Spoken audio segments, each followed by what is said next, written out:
자, 지난번 이 의류 수거함에 아이를 신생아를 유기했던 사건 전해드렸는데 이 친모에 대한 좀 더 자세한 내용이 나왔더라고요. 예, 이 사건 다시 되짚어보면 지난주에 있었던 굉장히 마음 아픈 일인데요. 오산에 있는 그 길거리에 있는 의류 수거함이죠. 의류 수거함. 당시에 영하 7도일 정도로 굉장히 추웠는데 저기서 이제 탯줄이 채 잘리지 않은 아이가 발견이 됐습니다. 당시에 7, 8개월 정도 돼서 조산아로 추정이 되고 있고 지금 이 친모가 구속이 되고 나서 이 친부가 계속 진술을 하고 있는데요.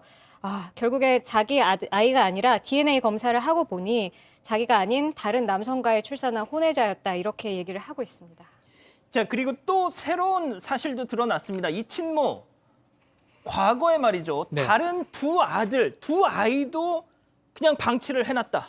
자, 1세, 3세 아이가 있는데요. 11월 달에 경찰이 조사를 하고 이거는 지금 검찰에 송치가 된 상황인데 아이를 그냥 방임한 아동복지법상의 학대, 방임죄가 지금 추가되는데 지금 나오는 거 보면요. 예. 쓰레기가 보이죠? 예. 1세, 3세 아이가 있고요. 저거는 지금 조금 미화해서 그려놓은 겁니다. 상당히 지저분하고요. 저보다 더 심했다. 아이고, 더 그릴 수가 없어요. 아. 너무나 지저분하기 때문에 쓰레기가 널브러져 있고 옷도 제대로 입지 않고 옷이 너무 더러워서 새까맣게 꼬질꼬질한 그런 상황이었다라고 하고요. 인스턴트만 이제 애들을 먹였다고 합니다. 그래서 그런 상황에서 방임 또 복지법상의 아동 학대 혐의로 지금 검찰에 송치된 상황입니다. 오 교수님, 일주일 전에 오 교수님 나오셨을 때 교수님과 제가 그 의견 일치를 봤던 부분이 이 친모는 아마 10대 뭐 이렇게 산모가 아니었을까. 그러니까 어떤 정상적이지 않은 이런 출산 과정을 거쳐서 아이를 이렇게 버린 10대 뭐 이렇게 추정을 했는데 그렇게 보니까 추정했죠. 지금 20대 부부예요. 이미 출산을 3번이나 했던 여성이 이런 짓을 벌였습니다. 그러니까 이제 제가 이 그 여성 같은 경우는 임신은 하는데 나머지 임신을 하고 아이를 그 출산하고 난 이후에 아이들을 돌본다든지 하는 그런 거하고는 좀 상당히 거리가 먼 것 같아요. 지금 조금 전에 이제 사파로 나왔습니다만은 묘사를 할 수 없을 정도로 쓰레기하고 다 이렇게 범벅이 돼 있다라고 하는데 글쎄요, 그쪽에서 부부가 같이 살면 남편도 아마 같이 살 텐데 글쎄요, 어떻게 그걸 같이 보고 있는지 잘 모르겠습니다. 이 동물들 중에서도 사실 그 새끼들을 돌보지 않고 방치하는 그런 그 강아지라든가 이런 것들이 있어요. 그런데 우리가 이제 보통 보면 이 엄마들과 아이들이 다니는 것을 보면은 우리가 평가를 하는데요. 엄마는 그냥 수수한데 아이들이 윤기가 나는 그런 상황이 있고 또 엄마는 아주 멋을 부리고 있는데 아이들은 아주 꼬질꼬질한 그런 그 상황이 있을 수가 있는데 지금 엄마가 이렇게까지 그 아이들에 대해서 방치를 한다라고 하는 것은 상당히 좀 우리가 지난주에 얘기했던 것보다는 우리들의 어떤 그 추정을 벗어나는 것 같습니다. 그러니까요.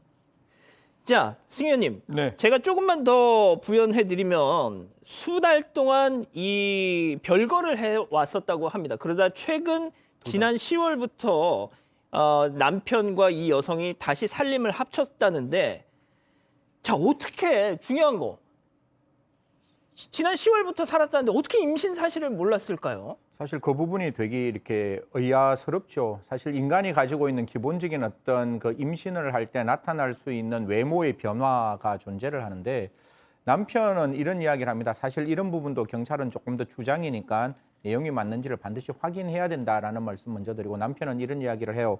원래 부인이 좀 이렇게 통통한 입장이었다, 통통했다. 그리고 다이어트를 위해서 조깅도 하고 특히 무에타이라는 도장을 다녔다라고 이야기를 합니다. 사실 임신한 몸으로 무에타이라는 그 운동을 하는 것은 쉽지 않는 영역의 운동은 분명히 맞는 거죠. 하지만 여성이 정말 무에타이를 하러 간다고 해서 다른 장소로 갔는 건지 아니면 정말 무에타이를 했는 건지 이런 것들을 좀 살펴봐야 되는 거기 때문에 일단 남편의 입장에서는 자기가 전혀 임신한 사실을 알지 못했다라는 이야기를 하고 있습니다. 자, 그럼 여기서 오늘 첫 번째 사건 체크포인트 짚어보죠. 울음소리조차 없었답니다. 자, 같이 살고 있었는데 아이 울음소리를 듣지 못했다는 게 남편의 얘기입니다. 당시 상황에 대해서 남편분 얘기 한번 들어보시죠. 네. 이제 안에 빨간 물 같은 게 뭐 자꾸 나오길래 예. 니 오늘 생리하나 이랬어요 제가. 예. 그러니까 생리를 한대요. 화장실에 딱 들어가고 한 20분 정도 안 나오는 거예요. 물은 계속 들어오지 사람은 안 나오지. 짜증이 나는 거예요. 예. 야, 니 그냥 빨리 좀 갔다 오나 하면서 제가 소리 지르면서 그랬는데 음. 이제 아내가 알겠다 조금만 더 있어 봐봐 뭐 이런 거예요. 예. 그리고 한 5분 있다가 나오더만 옷 입고 나가는 거예요. 예. 그 이제 나갔을 때 이제 아기를 버렸다 하더라고요 경찰이. 근데 원룸인데 적어도 아기 낳을 때 비명 소리를 그 소리도 못 듣고 아기 울음소리도 못 들었어요 제가. 와, 교수님 저 더 충격받았어요. 이 얘기를 들어보니까.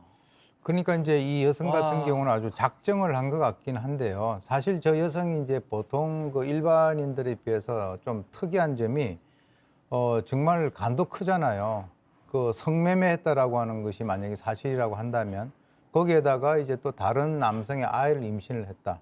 그리고 또 화장실에서 아이를 자기 바깥에 자기 남편이 있는 상황에서 아이를 낳아서 뭘 사러 나간다라고 하면서 아이를 들고 나갔다. 이렇게 보게 되면 글쎄요, 저 여성 같은 경우는 이제 그 아마 성적으로는 상당히 좀 어떤 그 정조관념이라든가 이런 것들이 좀 떨어지는 것 같고요. 그리고 그 상황에서도 저렇게 아이를 놓고 또 그 아이를 낳은 아이를 소리도 없이 제가 볼 때는 뭐 그 아이에 대해서 뭐 어떤 조치를 한 것이 아닌가라고 하는 생각이 들 정도로 어떻게 아이가 낳았는데 아무 소리가 안 나느냐. 뭐 사실 산부인과 같은 데서도 아이를 놓고 나면은 거꾸로 이렇게 해가지고 예. 이렇게 호흡을 갖다가 하도록 해야만 이 울음이 나오긴 합니다만 자관 정상적인 그런 상황은 아니네요. 아, 승현님, 뭐 일단 이 부검을 하고 있다는데 아이에 대해서 그러면 좀 혐의가 바뀔 가능성도 있을까요? 이게 굉장히 위험한 경계 영역 상에 있는 범죄인데요. 이 산모가 유산하는 법이라는 거를 이제 휴대폰을 통해서 검색을 했다라고 하는데 예. 시청자 여러분들 알고 계시겠지만 낙태죄가 헌법재판소에서 불합치 판결을 받고 난 다음에 지금까지 개정되지 않아서 대한민국은 낙태란 죄는 아예 존재하지 않습니다. 그래서 만약에 지금 아이가 출산을 했다고 저희들이 이야기했는데 이 지금 산모는 이렇게 이야기를 해요. 출산 당시 아이는 이미 숨을 쉬고 있지 않았다. 이 말은 다른 말로 그 인부 몸 안에서 낙태가 되었다. 즉 임신 중단이 되었다면 이거 죄되지 않습니다. 그리고 임신 중단된 그 아이는 우리가 살아있는 생명체가 아니기 때문에 사체 유기도 될 수 없는 상황이라서 지금 앵커께서 질문 주신 대로 반드시 아이가 살아서 출산했는지 그리고 출산한 아이를 의도적이고 자기적으로 사망에 이르게 했는지를 살펴야 뒤에 있는 지금 경찰은 사체 유기로 지금 이제 혐의를 두고 있는데 이게 어떤 순간에서 임신 중단이 되면 전혀 아무런 죄 되지 않고 사건이 종결될 수도 있고 아이가 태어나서 분명히 숨을 쉬는 상태에서 산모가 알고 아이에게 자규적인 행동을 했다면 뒤에 있는 죄명이 바뀔 수 있으니까요. 정말 아이가 세상에 태어나서 단 한 번 숨도 쉬지 않고 세상과 이별을 했다는 사건이라면 이 아이의 억울한 죽음을 위해서라도 반드시 제대로 예. 부검을 해서 사안의 진상을 밝혀야 한다는 말씀드리겠습니다. 아, 이건 좀 뭐 얘기를 하면 할수록 좀 너무 소름 끼치고 미스터리한데 백 기자 지금 일단 그 아이가 버려졌던 의류 수거함 그 의류 수거함에 많은 분들이 이렇게 찾아오셔가지고 뭐 추모의 발길이 이어지고 있다면서요? 맞습니다. 지금 시민들과 오산시 매화봉사단 시민단체인데요. 같이 이렇게 추모 공간을 마련했습니다. 몇 가지 메시지를 좀 읽어드리면요. 지켜주지 못해서 미안해. 또 너의 울음소리를 듣지 못해서 미안해. 이런 내용들이 있었습니다. 말씀드렸다시피 오산시 대로변에 있는 의류수거함이었고 아이가 당시에 이제 울을 수 있었는지 없었는지 밝혀지지 않았습니다만은 이런 메시지들이 있었고요. 또 이제 시민들이 아기가 좋은 곳으로 갔으면 하는 마음에 이렇게 공간을 준비하게 됐다 하고 있습니다. 알겠습니다. 첫 번째 사건 이렇게 정리하고요.